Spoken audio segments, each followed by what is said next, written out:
Покрај добрата програма, Скопскиот джез фестивал во Европа е познат и по дистрибуираните календари, зашто европските джез фестивали тоа не го прават.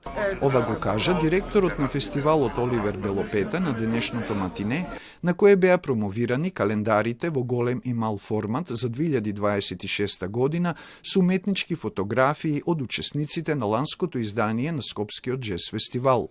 Нивен автор е словенечкиот фотограф Жига Коритник. Позади себе имаме еден и култен фотограф кој во Скопје е од 95-6 година, Жига Коритник. Се разбира, доаѓа за време на фестивалот. Меѓутоа, овие календари станаа многу познати низ цела Европа. Обично календари прават само некои големи фирми и така натаму, ова е нешто сосем друго.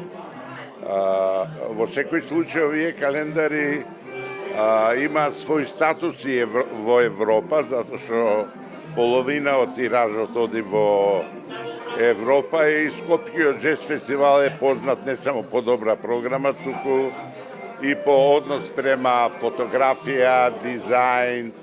Сепак, во календарите кои посетителите на матинето можеа бесплатно да ги подигнат, не се вклучени сите блескави мигови од изданието на Скопскиот джез фестивал во 2025 година, кажа директорот на фестивалот. Мораше да правиме избор затоа што календарот има 12 со насловната 13 страни. А тука имаше фотографии од поголем број музичари кои свираат.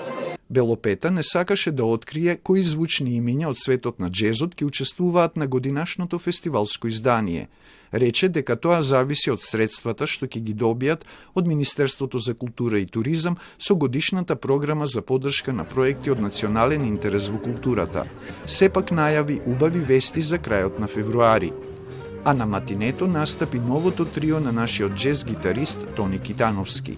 Тој свиреше со Оливер Јосифовски на контрабас и Алек Секуловски на тапани, кој по 10 години се врати од Канада во Македонија.